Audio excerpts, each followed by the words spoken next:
Hey everybody, welcome back to the Real Estate Broadcast. I'm your host, Brad Gandell, and today I wanted to talk about the pandemic that's going on in the world. You know, the coronavirus and how it's impacting our real estate market. And today, to help me talk about that, I have the manager of the Simi Valley Pinnacle Estate Office, Emilio Mora. So Emilio, thank you for being here today. Well, thank you for having me, Brad. It's a pleasure. So, I haven't done too many of these, so... that's all right. I'm glad you dressed up in your Sunday best. That's the joke I tell everybody. I've said this before. Well, I got dressed up because I thought it was video. Other people thought that too. Did a 8 a.m. podcast. They came in completely redone. I'm in a t-shirt and a hat and sandals. They're like, wait, there's no video to this? Well, that's my Sunday best. There you go. So real quick, you've been in the real estate business for quite a long time. 31 years. Okay, so you've seen a lot of stuff happen. I've seen the ups and downs. Have you seen anything quite like this as far as just, in general, the impact on the world? No. I've seen different things, but nothing that has created such panic. I think people are reacting to the news and the media and what happened in China, and it's creating panic. I had a little article which the flu kills more people than what's going on right now every year. Yeah. But it's all a matter of how you put it out there. Yeah. Now, the difference between the flu and what's going on right now is that this one is extremely contagious. So, I mean, you breathe on me, I got it. I probably just gave it to you. My bad. Sorry about that. I mean, for me, this is the first big, in my adult life, first big sickness, whatever you want to call it, that I can remember. My freshman year in college, there was so this is 2009, the swine flu, the bird flu, is that what was going on? Yeah.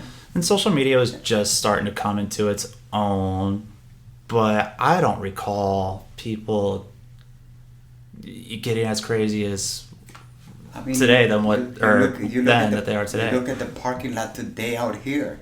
I have never seen the Vons parking lot completely packed. And for everybody wondering, yeah, we're right next door to actually one of the nicer Vons I've ever seen. And the parking lot, I've never seen it this full. And I haven't been, I was going to go there for lunch later today. You don't want to go there? All right, I guess I'm not going to Vons for lunch today because apparently it's that crowded with people buying stuff. Yeah.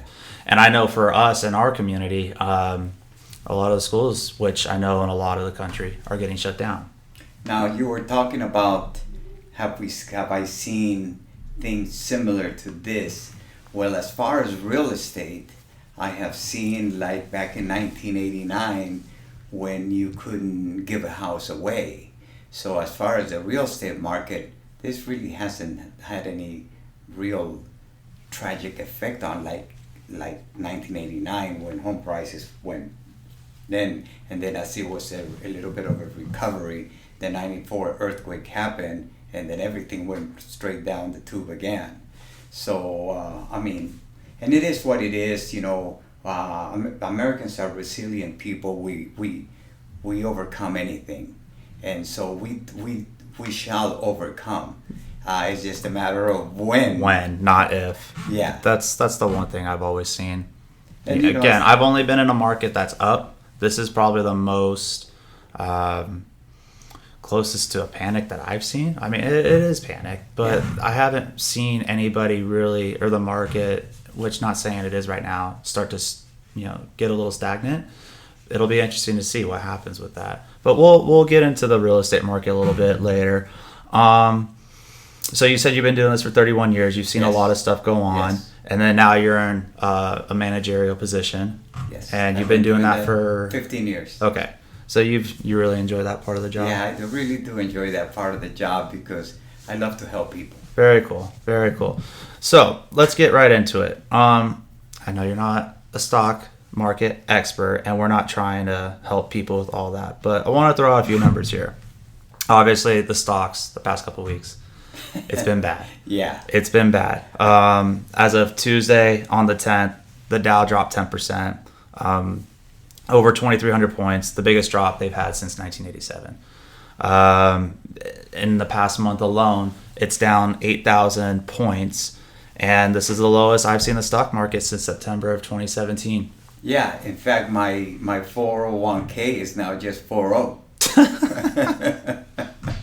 Where's the 1K at? It's gone. Oh, there you go. I know there's a lot of people I haven't even looked at my IRA or any of that stuff. I'm just like, we'll just no, you don't want to look at that because it will come back. It's gonna come back. So, side topic. Got a lot of friends where I really stopped. Got a wedding to pay for. Into the sports betting, since the sports world is completely on hiatus for 30 days. You're going to be saving a lot of money. There we go.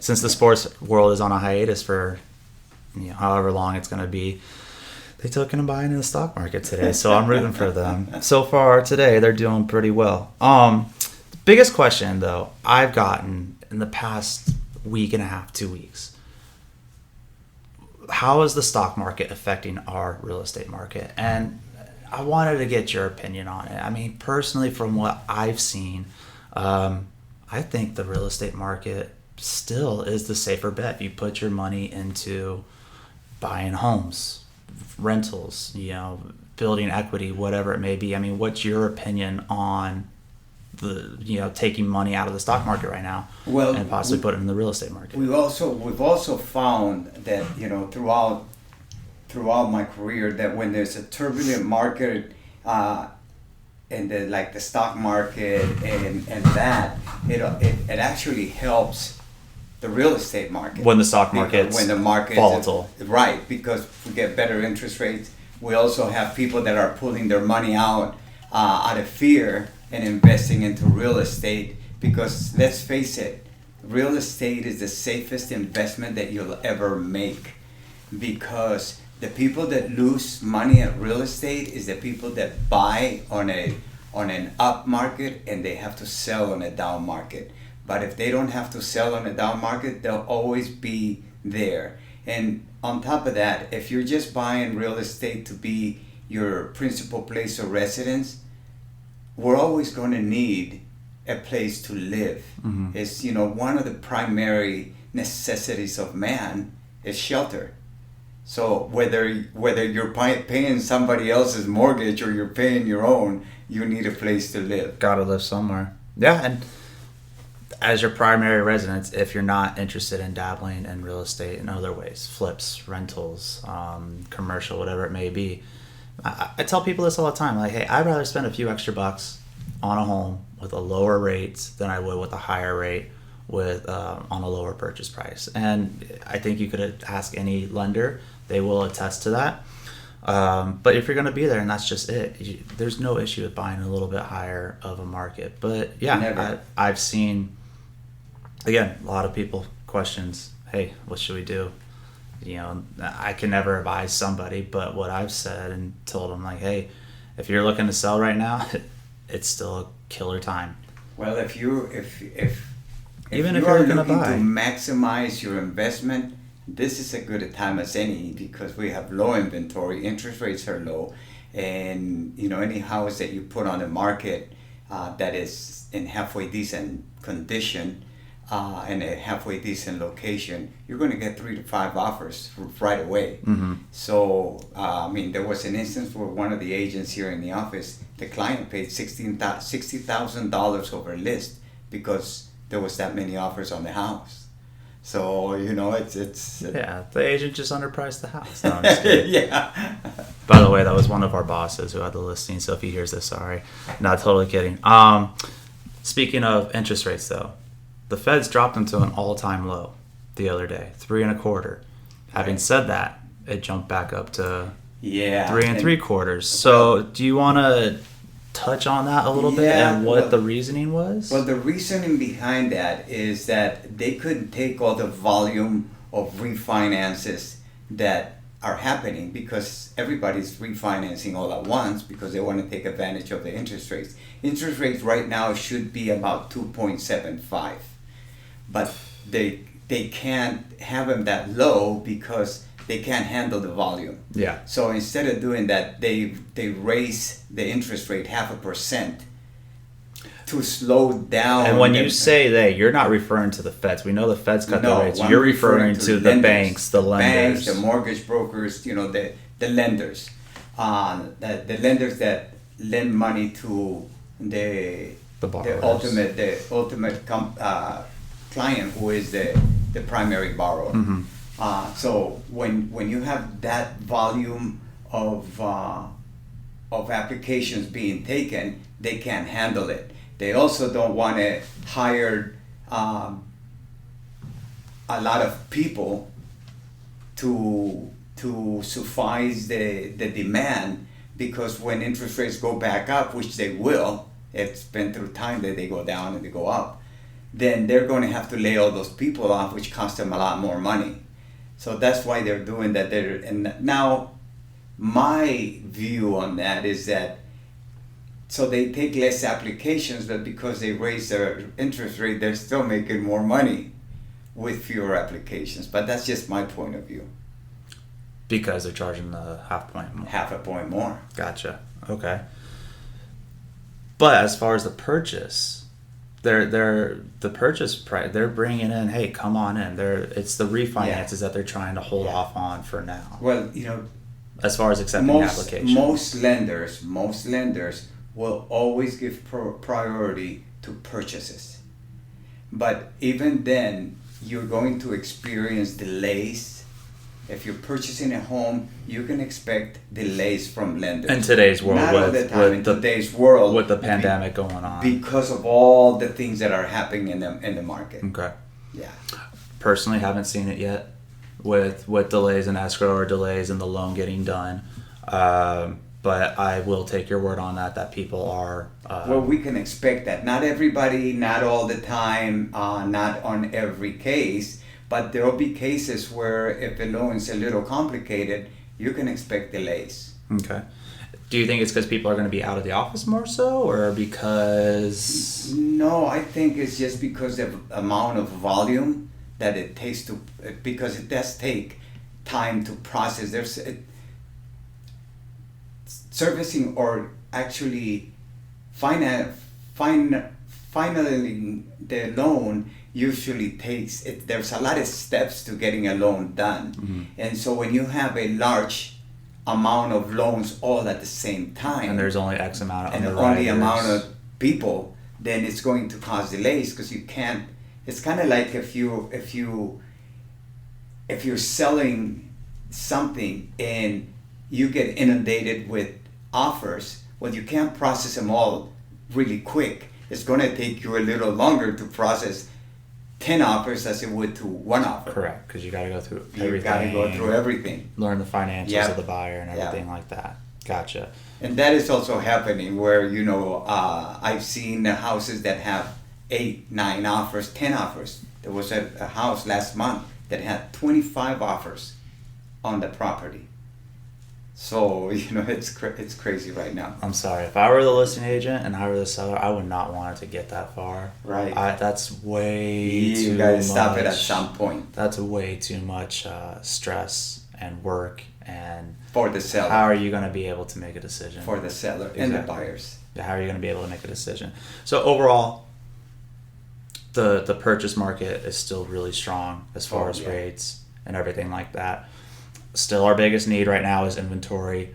I haven't really seen in our area the inventory levels kind of dip. In fact, I was gone all last week, but I saw inventory go up last week from what it was 2 weeks prior, and into this week it's still pretty strong.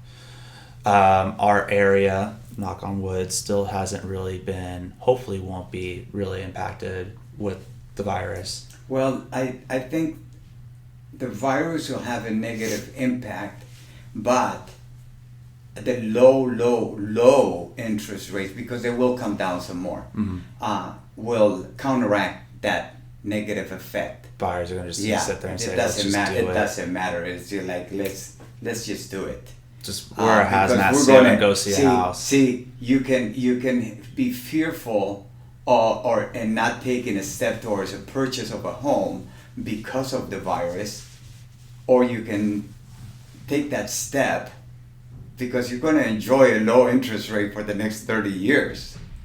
So what is better, to work out of fear or to enjoy an interest rate that it gives you, like right now? And this fear may only last us right a now, month or two, if that. compared to this same time in 2019, you have about $100,000 more buying power just because of the interest rates. Even with prices up. Even when the prices are up, it doesn't matter. Wild. Yeah. Absolutely crazy. wild.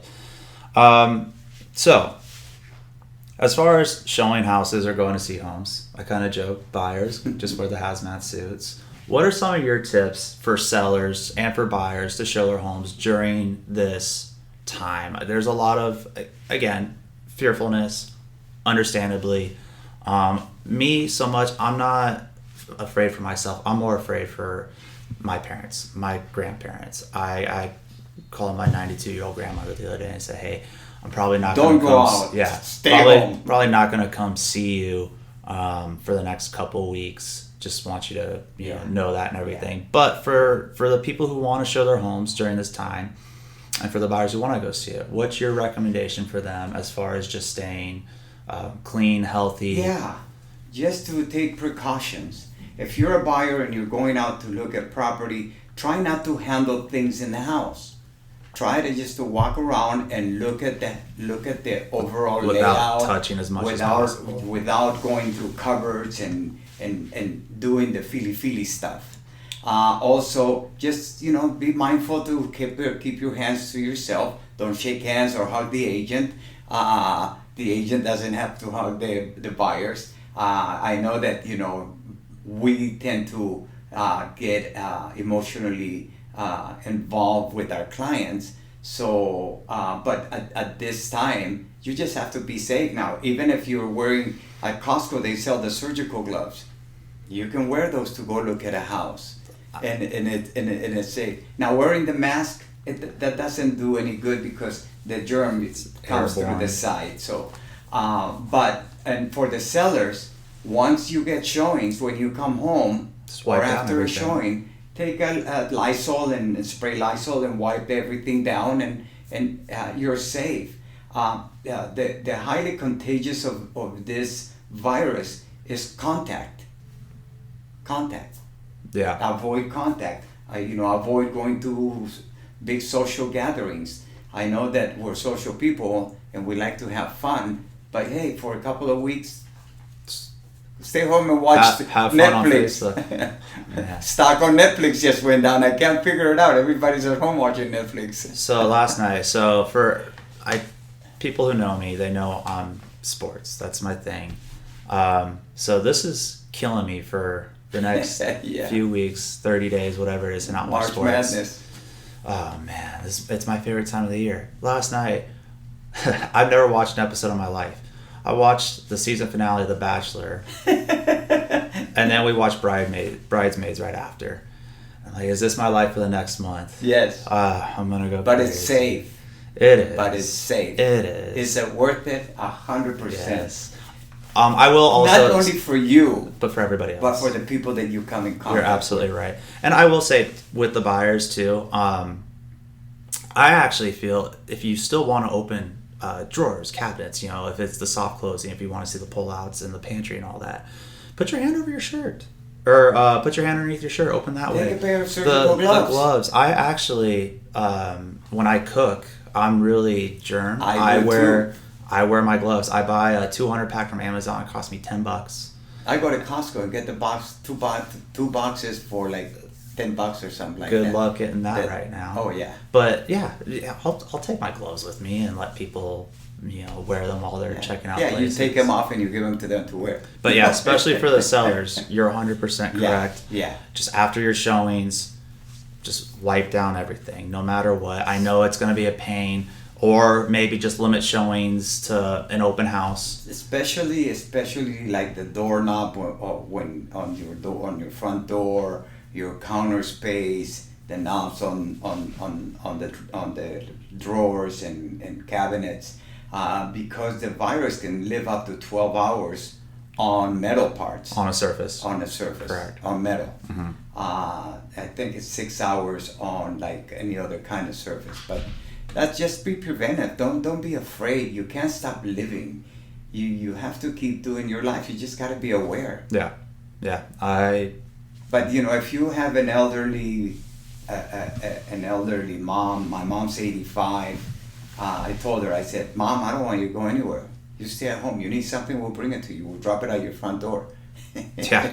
Well, yeah, because you never know know like if being you're in jail. You never know if you're. Here's your meal for the day. There you go. Yeah, you never know if you're carrying anything.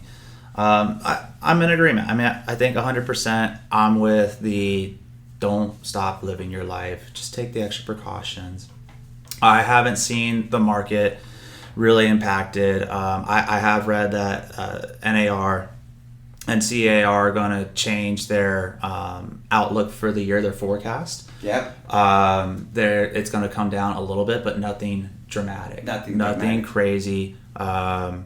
It's still a busy time. Like I mentioned last week when I was gone, inventory went up, and inventory is still up from what it was a couple weeks ago. And because of the way the stock market and all that, the people that are going to suffer the most is the higher price homes, like over 2 million, 3 million, the luxury homes, only because the people that own those homes, they actually play around on the stock market and the financial markets a lot more. So their losses are quite big, to where like myself, I have my 401k, my wife has her 401k, so we lose 15%. It's okay because we don't need to touch it. Yeah. And and we already have our home, so yeah. Now we are thinking of refinancing. There you go. I just completed mine in October, November, and should have waited a little bit. Well, we did it, and we got taken care of, and got actually a really large chunk back, and it went towards the wedding down payment. But my guy called me back last week because he does all my clients' loans anyways, and he's like, "Hey, dude, I think I could save you another almost $200. Do you wanna do a refi?" I'm like, "All right, I'm in. What the heck, right? I'll restart the loan. I only back in it for a couple more months." So appreciate you coming on today, and hopefully everybody who was listening, got good information. And we're here if anybody would like to talk more about it personally. You guys know how to reach out to me. Thank you. And by the way, USA has a great article on the coronavirus. USA Today? USA Today. Okay. I read it this morning, and it's really, really informative. About the coronavirus, about what to do, what to expect, what not to fear. Like people were saying that if you drink a lot of water, it'll wash the virus down. That's a myth. That you can pass it on to your dog. I heard about that one yesterday. That's a myth. So I heard about the washing it down from your mouth, and the stomach acid will kill it. So thank you for having me. It's been a pleasure. It was quite fun. I appreciate it. All right, and we'll talk to you guys soon. Take care.